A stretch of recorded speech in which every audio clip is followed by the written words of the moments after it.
Hi, today I'm going to walk you through the Dollar Tree's logistic network and cost structure. The focus is going to be how distribution center design impacts the total supply chain cost. We're going to analyze different economies of scale utilization and a key strategic decision on whether to expand on the existing distribution center or build a new one. Goal of this kind of analysis is to determine the most cost-effective, scalable solution. So to begin, we're going to kind of go over the cost structure.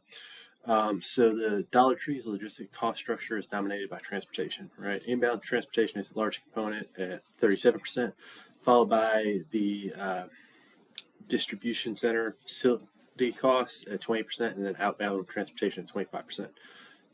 Inventory carrying costs are relatively small, but still important. And looking at this breakdown, it kind of tells us that network design decisions primarily impact transportation and fixed facility costs, which will kind of help us drive our analysis moving forward. So the impact of adding a distribution center kind of is important for the whole case study as a whole, as we're going to talk about. So adding more distribution centers create pretty classic supply chain trade-off. On one hand, outbound transportation costs are going to decrease because stores are closer to the distribution center. On the other hand, facility costs increase due to additional infrastructure that you have to maintain and is fixed, as well as inventory costs increase due to duplicate safety stock at both of the distribution centers, and then inbound complexity rises due to more delivery points. Kind of organizing the deliveries throughout multiple distribution centers increases a little bit of the scheduling conflicts. So it's not obvious which decision is going to be best. It's going to take a little bit of analysis to kind of determine which one is going to be the best moving forward. So economies of scale, right? So distribution centers have high fixed cost structure. So this means that the more volume processed, the lower the cost per unit. So for example, a distribution center operating at high throughput spreads labor, automation, and overhead across more cartons. So it decreases the overall cost of that facility because of the amount of units that are being pushed out from the facility. So this is why certain retailers, similar to Dollar Tree like Walmart, rely on fewer but more heavily utilized distribution centers. Basically, the bigger and busier the distribution center, the more cost effective it's going to be in the long run. Now, moving on to utilization. All right, utilization is a critical KPI when it comes to analyzing distribution centers, right? It measures how much the distribution center's capacity is being used at a given percent, right? So at around 85 to 95%, a distribution center is considered highly effective, right? Anything below that falls into effective, and then marginally effective below that. However, if the utilization gets too high within the distribution center, it creates different operational risks, whether that be congestion, delays, or reduced service levels. It could potentially cause some drawbacks if you go above that number. And currently, the Briar Creek Distribution Center for Dollar Tree is near 92% operating capacity, which means it's efficient, but it's close to its limit. So moving on to improvement opportunities, we're going to kind of discuss a couple of ways that they potentially could improve distribution centers. Beyond the network design, Dollar Tree has several operational improvement opportunities. One of them being the Lean Six Sigma, which is a method that they can reduce waste in picking, packing, and transportation. They could also think to add automation to the distribution center, right? This can increase the throughput of the material, the packs as it is, and then reduce overall labor costs needed to run the distribution center. And then SKU rationalization can like low performing products, right? So looking at the different barcodes on the products that they have at the distribution centers and determining which ones aren't really moving, aren't really selling, and then removing them from stock could potentially increase the operational effectiveness of the distribution center as well.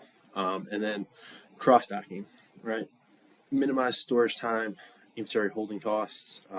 It allows them to move products a little bit more efficiently. So all of these could potentially allow them to increase the distribution centers that they already have in place.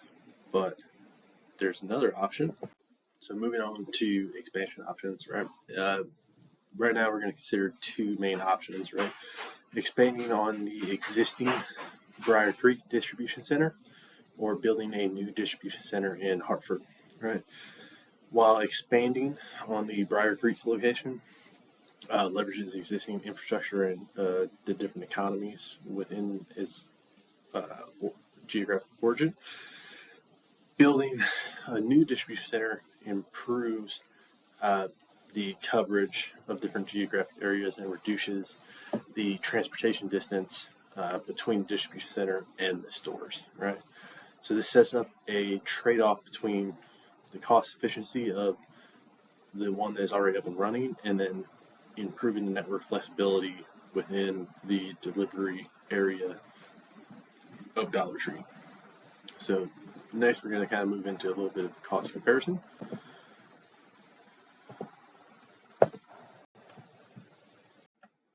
So with the cost comparison, we're going to quantify both options, right? Total costs, very close. Expanding Briar Creek results in a slightly lower facility cost, while building a new distribution center reduces outbound transportation costs significantly. However, these savings are offset by higher fixed costs.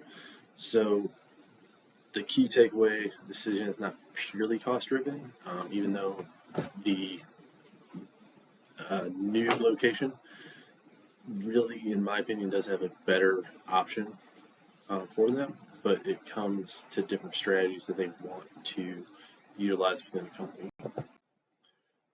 So my recommendation, based on analysis and looking at the numbers, is going to build the new distribution center in Hartford. Yes, it's going to have a more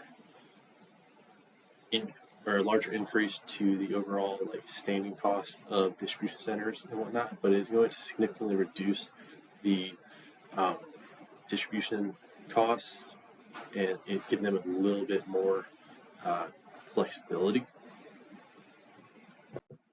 So some of the stuff that you need to kind of consider with this is the recommendation kind of depends on the future growth of the company. If the demand continues to grow rapidly, we're not going to have a significant impact on increasing the overall overhead costs of the distribution centers. If the growth kind of starts to slow down and whatnot, it could become an issue to where deciding to move into another location could potentially be a downside.